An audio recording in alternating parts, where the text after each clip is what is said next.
Hello everyone, it's Thomas Jujube, and welcome to the Talking Jujube podcast, a podcast where I talk about the latest episodes and news in the series that I watch.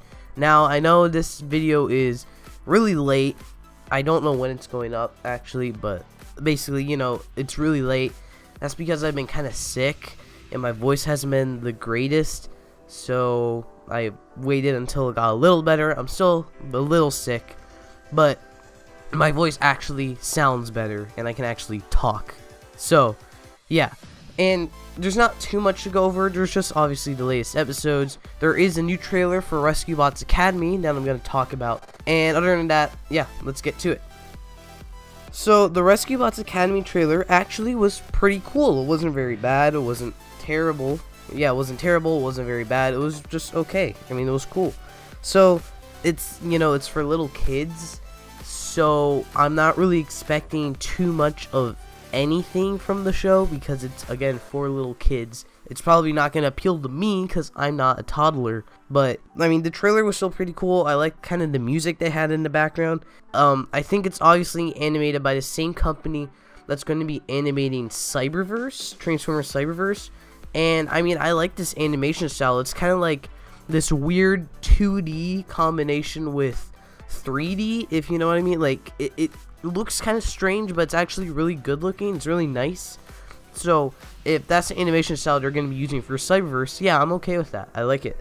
It looks cool. Other than that, there's not really too much going on in this trailer. We just kind of have the basic, like, oh, it's the Rescue Bots Academy, you guys are the first ones. We kind of have character intros, like we have Hotshot. I guess Hotshot and Whirl are most likely going to be the main characters because they're the only ones who, like, really talk at all in this trailer.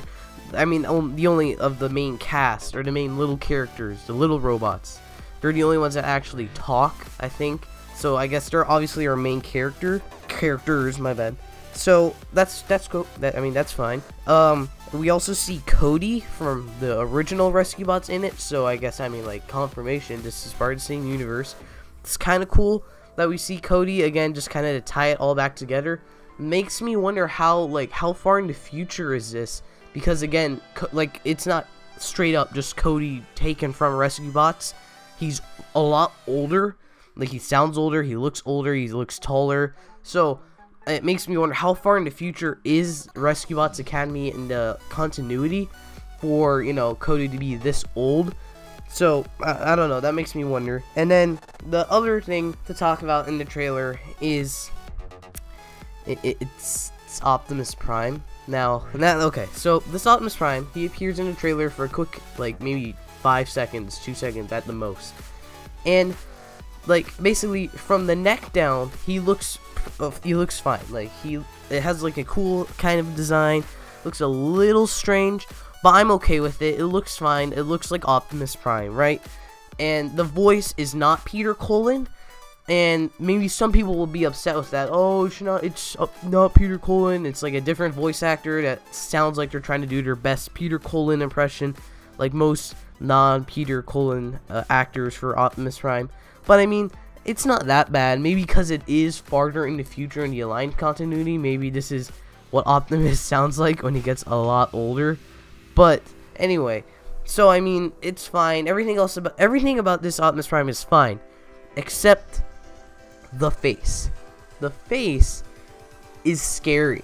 Like, it's scary. Like, I've had nightmares. I've gotten up in the middle of the night because of that face. No, not really. It's not that scary. But, like, for Optimus Prime, it doesn't look like Optimus Prime. It doesn't look like anybody because it's just kind of like, it's kind of scary. Like, it's frightening.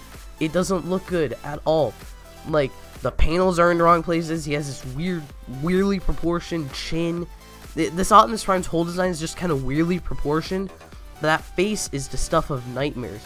And I actually left this as a comment on Rodimus Primal's channel, how this is the one time we need movie Optimus Prime to take someone's face. And I have that in the thumbnail as well. This is the one time we need movie Optimus Prime to take someone's face, because this is a face I don't want to see too much. Hopefully this Optimus Prime, hopefully he has a face guard too, like a normal Optimus Prime, just so we don't have to see that. I doubt it'll help at all. It might, but like, I hope this Optimus Prime doesn't appear a lot in the show like he did in Rescue Bots, the first Rescue Bots, because like, ugh, no, this Optimus Prime is scary looking.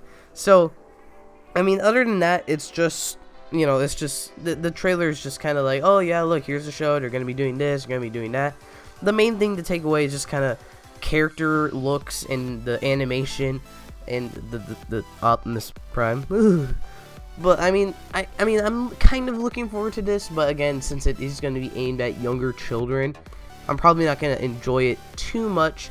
But I'm, like, very obviously not the target demographic, so I think it's fine. It just kind of gives an insight into what Cyberverse may be. So that's about it for the Rescue Bots Academy trailer.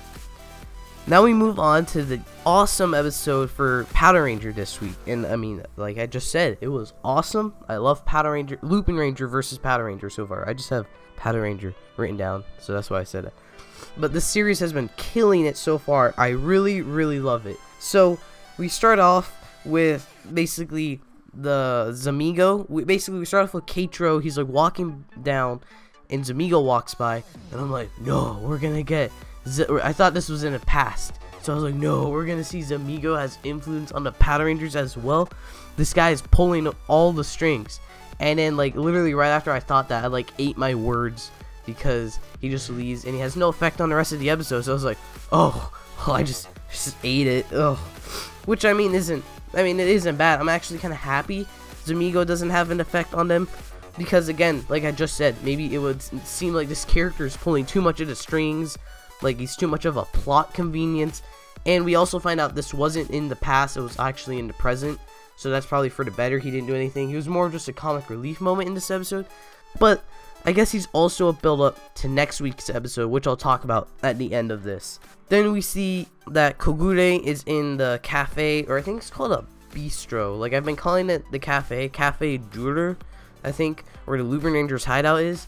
But I think it's actually a bistro. But I'm gonna keep calling it a cafe because I can call it whatever I want, guys. You can't change how I say things. So anyway, we see Kogure. He has his book and he says, "Oh, this woman, I think her name is Emma Goldini." He says she has a part of the Lupin collection. Supposedly, she has this necklace that looks like this missing part of the collection. He opens the book and we see a dial fighter, and I'm like, yeah, I'm sorry, dude. Those don't look anything alike. I mean, like, later on we see they look very, like, it obviously looks like the dial fighters combined, but the image they showed in the first place, he's like, oh, I think it's these two. I was like, no, dude, those don't look anything alike. You're pulling some kind of trickery here. But, I mean, he was right. So, you know, that's an L for me. So, anyway. So, basically, the Lupin Rangers are like, okay, we need to go after this piece. So they show up to, I guess, the actor, I think the actor is French.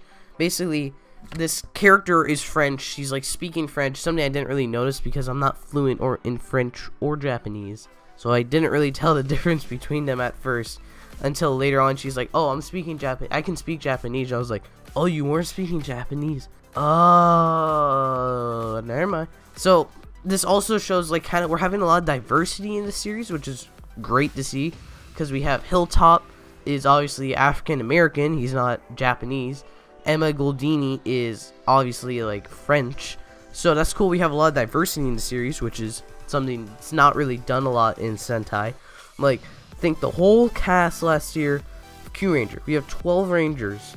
All of them are Japanese. Granted, most of them are aliens, but they were still obviously Japanese. So, anyway, I'm going off. Ugh.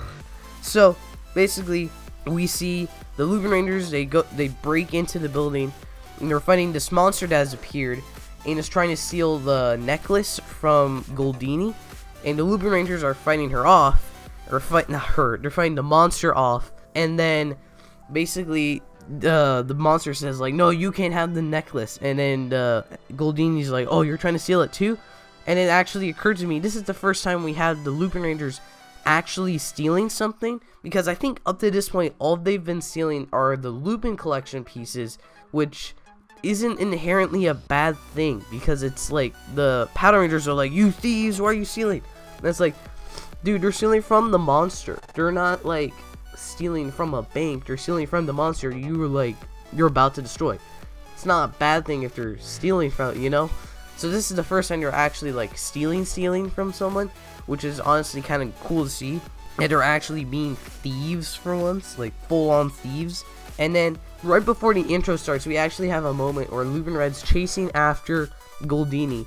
He stops, he looks to his left, and he sees a security officer there. And I was like, okay, that's funny. Yeah, look, look, there's a guy on the floor.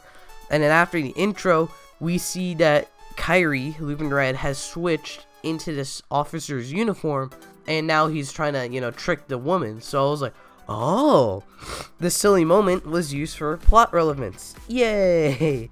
So basically, then, you know, he talks to her.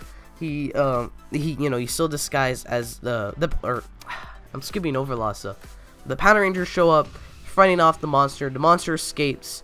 The Lupin Rangers escape. And then Kairi's talking to Emma Goldini, and he says that he needs her necklace, like he's gonna pay her. He's like, oh, I have a very rich employer. And she says, oh, I can't believe my sister's trying to do this again. And he's like, I'm not working for her. No, this is a misunderstanding. It was kind of funny. And then she's like, oh, what? And then they take her back to the cafe, and then basically they're talking to her. And then we later see that the Power Rangers the Power Rangers say they're gonna cancel she was gonna have an art collection tomorrow, the day after, but they say, oh, we need to cancel it because, you know, someone's trying to attack her and she can't show off her necklace. And then they're saying, oh, why don't we create a fake necklace and have it on display there, so when the monster comes after it, we can attack the monster. So a classic Sentai bait and switch, which I'm fine with, because, yeah, I mean, it worked out. I was about to say it didn't have anything to do with the episode. It had a lot to do with the episode, but I'm perfectly fine with the bait and switch there. And basically, we knew in this episode from the preview from last week that I didn't actually talk about. Oops. But we knew from the preview from last week we were gonna talk about a Lupin collection piece breaking. And throughout the whole episode, I thought it was gonna be this necklace, because we established earlier, Kogure says it's part of the Lupin collection, I guess proving that the dial fighters and trigger machines are also part of the collection, but that's not the point here. Basically, we see that, you know, this is in like a crystal necklace, like a crystal pendant, and crystals can break easily if you like throw them on the ground or something. So I thought this is what we are talking about when we talk about a collection piece breaking. So not only did they do a bait and switch with the with the duplicate necklace, they also bait and switched a collection piece that would be breaking. So there's a lot of switches going around in this episode, which is pretty cool. And then we see back at the cafe, they're talking to Emma, and then Kairi, basically she says how her sister was her sister was older than her sister was always doing things better than her, and when she tried to be like her, then, you know, when she tried to be like her, she would fail to a point where it just became like annoying to be around her, because Emma knew she couldn't be as good as her sister. And we get flashbacks from Kairi while she's talking about this, and basically we're pulling a Kamen Rider X8 here, where we have this citizen of the week, I guess, citizen of the week, but we connect them to our main character in a parallel that really works, and we develop our character, and it was really cool. And then Kairi finishes her sentence, you know, he's like, you know, he says he's like, he understands, and then he's kind of like hurt now because he's remembering his dead brother. He also says, the Lupin Rangers are then talking like later on, and they say like, oh, Kairi, Toma says like, Kairi, that reminded you of your dead brother, or your missing brother. And I was thinking like, his brother's dead, dude. Like, he got shattered. So, not missing, but a little close. But anyway, then Goldini hears them talking, and now she knows that they're Lupin Rangers. I mean, very obviously she can tell now, because they were talking about the Lupin collection, Lupin Rangers, you know. So now they're kind of screwed. But then we also see, we cut back to the monster in like his base, and then we cut back to the monster in the base, and then he's watching TV. He's watching TV, and he sees they're still having the art display. So he's like, oh, perfect. Now's my chance to steal the necklace. And then he's like, for you, Lord Destra, or not Lord, but for you, Destra. And we see Destra there again. So he's still trying to carry out his investigation of the Lupin collection pieces being the Lupin collection pieces being connected to the Dial Fighter and Verse machines. Verse vehicles. So, I mean, that's really cool. I wasn't expecting him to be there. He, like, turns around. I was like, holy crap, what are you doing here? So, that's really cool. And then we see that the monster will break into the art collection, and the Power Rangers are there. They morph, and they're fighting off the monster. And they're like, oh, this is a fake, bro. You're screwed. We're going to kill you, you know, all that. And the Lupin Rangers break in. They're like, oh, thanks for getting the monster for us, police.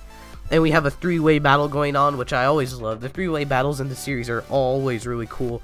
We have another really cool scene with the camera like panning around and all that. And then Destra, then we see basically that Kairi is walking with Goldini. And then he's still trying to take the necklace from her because, I mean, they need it to get their loved ones back. And then she says, why are you following me, Phantom Thief? And then Kairi's like, he's like, well, I'm screwed now. Basically, this is the first time I think we've had a civilian, someone that's not a ranger, I think anyone outside of the Lupin Rangers team, figuring out their identity, which is honestly pretty cool. I'm wondering if we're going to get more of this. We see Kairi morph when he's not in his clothes as well in front of her, confirming her suspicions. And then I think Kairi says to her, like, oh, we need the piece to get my brother back. Something like that, like kind of to convince her. And, I mean, I'll talk about this later, but I kind of don't like this. Because to me, it kind of feels like he's bribing her. Like, oh, my brother's dead, or my brother's missing. I can't get him back unless you give me back the piece that she said was given to her by her grandfather. So, it's like, please, can you give it back to me? Because, you know, it sounds kind of like he's pulling out this sob story so she can give it back to him. And then she doesn't know even if he's, like, lying or not. I mean, we know he's not lying. We know he's telling the truth. But she doesn't know that. For all she knows, he could be lying. So, to me, it didn't really sit entirely right with me. Because it just kind of felt like Kairi's pulling out this sob story so he can get the collection piece. But, anyway, Ricey's, like, kind of saying that. A portal opens up, and Destro walks through, and he basically kind of reminds me of Thanos from Infinity War, where he, you know, from the Age of Ultron cutscene, or post-credit scene, where he sticks his hand in the gauntlet and says, fine, I'll do it myself. He just kind of reminded me of that, like, oh, the monster's not gonna do it? Fine, I'll take the piece myself. Useless lackeys. So he shows up, now he's attacking them, which is pretty cool. And then it also brings up the point that since the Lupin Rangers always have been wearing masks, even he didn't know their identity. So when Kairi morphs into Lupin Red without his mask, he says, oh, so that's who the Lupin Ranger or Lupin Red is. So maybe they'll do more with this, like, oh, now, you know, now they know at least one of the Rangers. It's probably not that hard to connect who the other Rangers are. So maybe they'll do something more with this, kind of like, you know, good old Mighty Morphin days or something like that, or other Power Ranger days where they would kind of use the Rangers, like, or daily lives to their advantage since they knew their identities. Maybe they'll do that here, since now they know at least one of the Lupin Rangers' identities, or they might not do anything with it, which is, I mean, it's fine too. But that's just something I thought I'd bring up. We get an awesome fight, and then we just kind of get, basically Goldini says, oh, she says, like, it's not worth it to die over this necklace, and I'll just give it to you and hope you can see your brother again. And again, like I already mentioned this, it kind of feels like he just pulled out the sob story card so he could get it. And because even he was surprised, like, oh, okay. And then he uses it, and he gets the scissors and blade dial fighter. Well, I think the morpher, I mean, right as scissors. But also, just a quick thing, I also had this in the thumbnail, I just want to talk about really quickly. I know where the soul gem is, guys, or the soul stone from Infinity War. I was just talking about Infinity War. I know where the soul stone is. It's the pendant, because it's an orange stone. That's where it is. That's why Destra is Thanos, and he was coming after it, guys. That's where it is. I found the soul stone. So anyway, now that I'm done being weird, I'm gonna stop talking about Avengers. I'm just excited for the movie, guys. But I'm gonna stop talking about it. We get the scissors Doll Fighter. It attacks Destra. Destra goes, well, okay, I'm screwed. He throws up his golem, I think it's called, the giant pine cone monster that starts destroying everything. And he goes, my job is done here, and he leaves. So now the monster's attacking in the middle of the Lupin versus Pato fight, versus monster fight. And basically, they need the collection piece from this monster. And then they're about to take it when Pattern Ichigo, Keiichiro, he takes out Biker. He plugs it into his trigger, or he takes out a Biker trigger machine, uses it into Morpher, shoots, and destroys the monster while it had the collection piece inside. And the Lupin Rangers, Umika and Toma, are just like, what?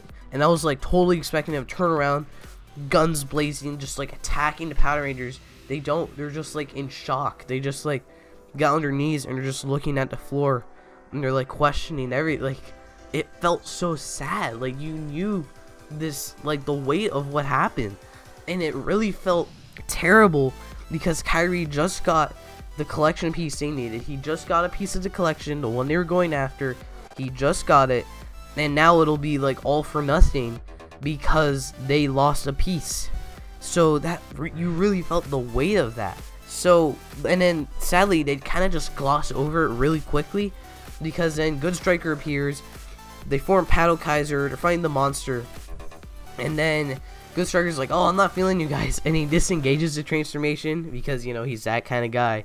He leaves, and then they kind of do the BS, I don't really like when they do this in Sentai and Ranger, where we have the one Zord that somehow manages to defeat an entire monster. I guess you could make the case that A, this monster was weakened by Paddle Kaiser, and B, this is not a full-on monster. It's just like one of the brute, mindless monsters. I don't know. You could make that case. Either way, we get an awesome debut of the Zord because I actually really like this Zord. It's probably my favorite Zord so far. So we see the Zord takes down the monster, and then we see at the cafe, Kairi walks in and he says like, oh guys, I got some sweet loot. I got the collection piece. And then he sees Toma and Umika like super sad, and he's like, guys? And they tell him they lost the collection piece.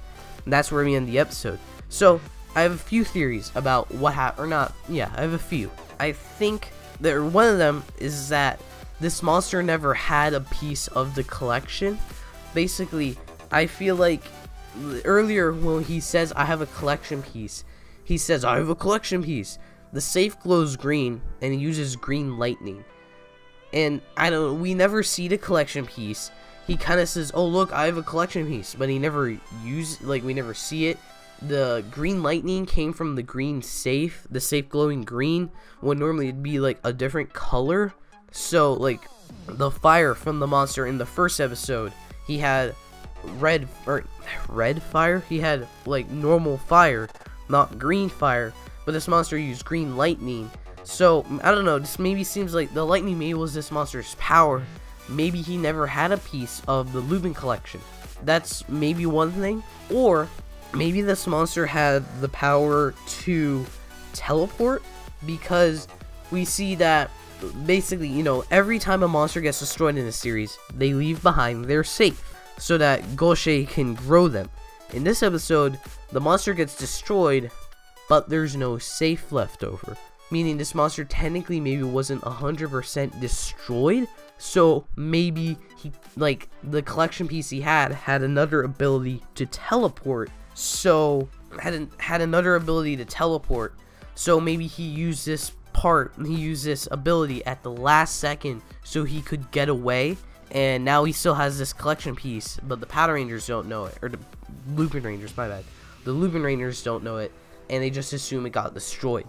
Basically, that's what I think could happen. I don't really believe this collection piece was destroyed, but maybe it was, because now I'm going to talk about the preview, blah, blah, blah, spoilers, leave right now, 3, 2, 1. So, in the preview, we see that Lupin Red Kairi is just flat out going for Zamigo. because we saw in this episode that Zamigo is out there somewhere. He's quite recently just walked by Pattern and Ichigo, so we know Zamigo is in the area. Maybe he finds out where Zamigo is, and he's just like bloody murder goes for Zamigo. Like, no jokes, he's gonna get rid of Zamigo for two reasons. Maybe maybe because the collection piece is broken. Maybe now he's like, okay, well, the only thing I can do is get vengeance for my brother. I'll kill the guy who killed him, which is kind of dark, really. Or maybe he says, I think he says, like, oh, no, I don't remember. He says something maybe like I'm gonna get my brother back or something, but going after Zamigo won't help him. So maybe Zamigo never killed their loved ones. Maybe he like teleported them, but it appeared as if they were shattering into ice. So who knows, really. But next week we're getting Zamigo, which is awesome. We're also getting the Scissors and Blade Battle Fighter. This is in the Megazord, which is also really cool. So I love those Battle Fighters. Those are really cool. So this episode of Lupin vs. Pato was awesome, and next week looks like it's going to be just as cool, just as interesting, and I'm very interested to see what's going to happen with this collection piece. So build was very, very cool this week. Very, very interesting as well. So let's jump right into it. We start off with the scene from last week, the scene we ended with last week, where Misora is possessed by Vernage. She says, we are the Queen of Mars, blah, blah, blah. And then Sokk is like, he knows who she is, because he's kind of like, he seems scared of her, and his first move is like, okay, well, I have to kill her now. Like, he, like, no questions asked, he goes for her. And then she just kind of like pushes him away, and boom, wasted. He's knocked out of his transformation, which we honestly haven't seen in a while. And it was really cool. It shows how powerful she is. I mean, granted, she did literally tear apart the Skywall earlier, but, this also, shows more how powerful she is. And then, in, like, a last-ditch effort, Sokk shoots fire at her, and then Ryuga Ryuga tries to block Misora / Vernage, and the fire hits his Clash Driver and damages his jelly. And then we see, basically, they don't really say it. They're just kind of like, oh, okay, it's broken. They don't really say, like, oh, no, he's lost his power-up, or, oh, no, the Dragon Jelly is gone, or something like, oh, no, Ryuga, you can't transform with this anymore. They just kind of, like, they're just like, okay, that's cool. And he goes back into Cross Z. But, I mean, you've heard me complain about Cross Z Charge. You've heard me, like, go on and on again about how beautiful the Cross Z suit is. So, do you think I'm complaining when we destroy the Cross Z Charge suit, or we destroy the Dragon Jelly that accesses the suit, so Ryuga can go back into Cross Z, and the suit, or the Dragon Jelly, will give way to another power-up? Do you really think I'm complaining here? I'm not really complaining. We're never going to see Cross Z Charge again, and we'll only be seeing Cross Z or something else. I'm not going to say it for spoilers. But, awesome. No more Cross Z Charge. Woo woo.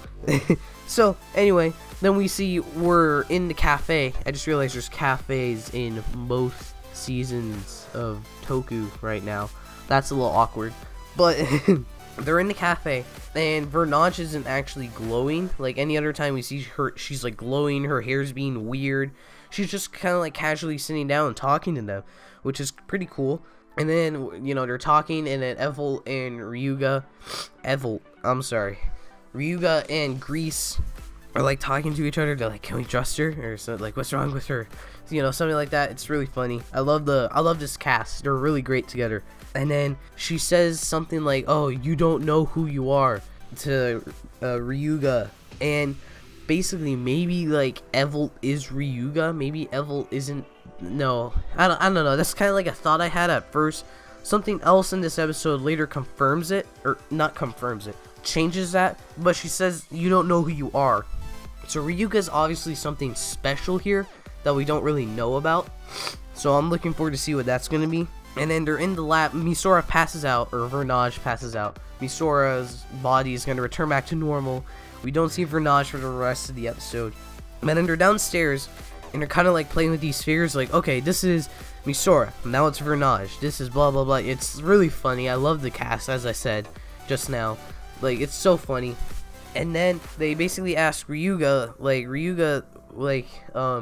can you tell us about yourself? Because Sento says, doesn't it seem like a coincidence that Faust tried to frame you, and you're the only person whose hazard level has raised the fastest out of everyone else? And he's like, I don't know. And then they ask Ryuga, like, about his backstory, which gives us a great callback to episode 2, where we had the same thing, where they're like, tell us everything from the beginning. And he says, I was born in this hospital, this size, this weight. And then Sento's like, no, not that far back. The same thing happens here. It's a great callback. I love that. And then we see, basically, he says, like, so my parents and I were, like, driving, like, 10 years ago. And then I think we got in a car crash, something like that. And my memories around that time are kind of hazy. 10 years ago, the skywall formed. So, you know, coincidences, huh? So, I'll talk about this later. There's something obviously going on with Ryuga here that we kind of we're starting to talk about now, which is really cool, because we didn't really know a lot about Ryuga. We just kind of knew, oh, he was framed, he was a boxer, he had a girlfriend. That's about it. I mean, we know a lot about his character, but we don't know a lot about his backstory. So, it's cool to see we're getting into that, and it's going to play a major role in the story. So then, we see that Sato is scared of Vernage. We cut back to, like, the Prime Minister's office, and we see her scared of Vernage, which is quite interesting. It's probably because she's she's shown how powerful she is. She can control the skywall. She demorphed, I don't know, that phrase has never been right. Dehensioned, unhensioned, Bloodstock. She put him back in civilian mode, which is something I don't think a lot of people have been able to do before. And she's not even a rider. She, like, looked at him funny, and it explosions. Like, I mean, yeah, they should be scared of her. And then, I said they're in the Prime Minister's lab, didn't I? They're actually probably, I think they're in Pandora's Tower. And then, Rogue is like, hey, excuse me, didn't we lose he's starting to question. He's like, didn't we lose the representative match? Why are we still attacking? And they say, like, I forget what they say, but basically, we see Rogue is now questioning Sato, so it makes me wonder if Rogue is going to defect to the Toto side, so we're going to have all the riders against Bloodstock and the Hard Guardians and all that, which, I don't know how I feel about that, because Rogue has a very evil looking design, a very evil transformation sound. I don't think he would really fit among the other riders. Maybe if he became an anti-hero, that would be pretty cool. I don't really know how I would feel about him switching sides though. But then we see that Bill needs to attack. He wants to attack, and he goes after, and then we see on the news they say that Kamen Rider Build is now, like, he's charged with treason. He's not part of the government anymore. He could go and attack. Basically, he's not part of the government, of Toto's government, not part of their military army anymore. He's basically free to attack without, or free to invade, my bad. He's free to invade Sato and any other areas without showing how bad Toto is. Like, oh look, Toto's invading. No, because he's not part of their government. Why? Because of the dollar scene from last week, where he asks, oh, can I have a dollar? And then the Prime Minister gives it to him, and he's like, oh, thanks. And then I guess they went, look, he stole a dollar from the Prime Minister. He's, you know, he's treasonous. Like, kick him from the government. Which, honestly, I don't know. I mean, it's kind of funny, honestly. Like, look, he stole $1. Kick him from the government. But, I mean, it's actually pretty smart. He didn't do anything bad. He just kind of stole, using quotes here. He quote-unquote stole a dollar. I'm gonna say dollar because it's easier. He stole money or dollar. And now they say he's charged with treason and he's free to do whatever he wants. And then he's about to do it on his own when Cross Z and Grease show up. And they say they're on orders from the Prime Minister to take down Kamen Rider Build and seal the Pandora's box. So basically, they're free to do whatever they want as well, because they're going after Build, who's going, you know, wherever he wants. So, it's pretty cool. We found this way around, like, not invading like, because that was honestly kind of annoying. Like, oh no, we can't invade because we need to follow the rules. So it's great to see they found a way around that that's not terrible, and it's actually pretty cool. So also we get some cool bike action because they don't do that a lot. And then we see that inside, basically I think the riders go inside Pandora's tower in a bit of a weird sequence, a bit of a CG filled sequence, but that's okay. They get inside the tower, and then we see Bloodstock / Soichi. Like, we see Soichi like talking to himself with the Bloodstock like modifier. Like, you know, his voice will sound different. He's talking in that voice outside of the transformation, and he's like stopping himself from transforming. So we see him talking in his normal Soichi human voice, and then we see him switch to his evil voice, the Bloodstock voice, and then we see him transform, and then he's, you know, stuck in the Bloodstock voice. So I guess this, I mean, now I think Bloodstock is, or I mean, I always kind of thought that Bloodstock, I think, is Evolt, but not completely. We still have Soichi who's fighting back, but this evil version of him that talks in the Bloodstock suit and all that, I think is Evolt. He's just going by the name Bloodstock for now, and I guess when the time is right, he'll be, hey everyone, I'm Evolt, and I'm gonna kill you all, you know, all that. So that's honestly, that was pretty cool. It was pretty like crazy. And then we see the riders are attacking, you know, they're fighting off the, I think there's Hard Guardians, fighting the Kaiser brothers, you know, the works. And we see Bloodstock's using the Pandora's box to effectively like control the tower. Like, he's changing floors, he's summoning stuff here and there, he's basically making it terrible for the riders to fight in, which is pretty cool. It makes me wonder if this is how the tower contributes to the Earth's destruction. Like, if he can control the tower, and the tower's massive, couldn't he like control the Earth or something? I don't know. I feel like maybe this is like a hint to how he destroys the Earth. And then we see Sento pulls out the magma knuckle and gives it to Ryuga.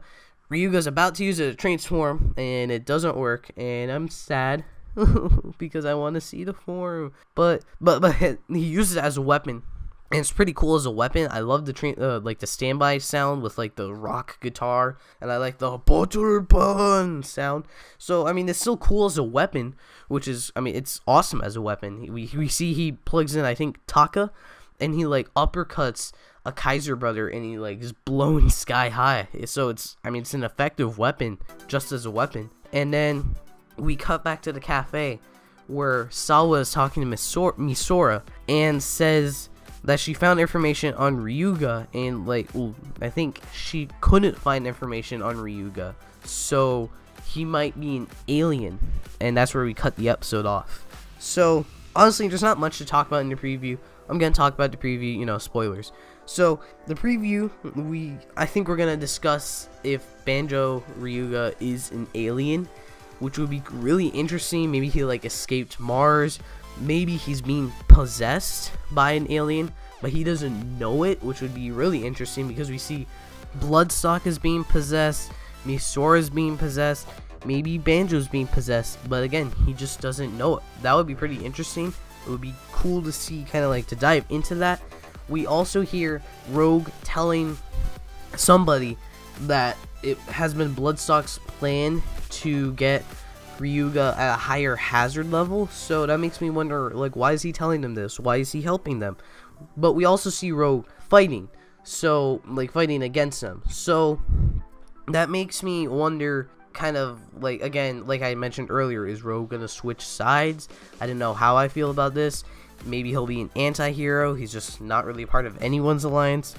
And then of course the big thing is that we're going to be getting the debut of Cross Z Magma, Ryder's birthday present to me, like quite literally, because I love this form, I love the look of this form. We're getting the form, yes, and I can actually go watch the episode right now, so I'm gonna go watch it right now, guys, because I love this form. I really want to see it in action. So this episode of Bill was really cool. I'm looking forward to next week's episode even more, and yeah, just really great week. So this episode is kind of going on longer, even though we didn't have much to talk about.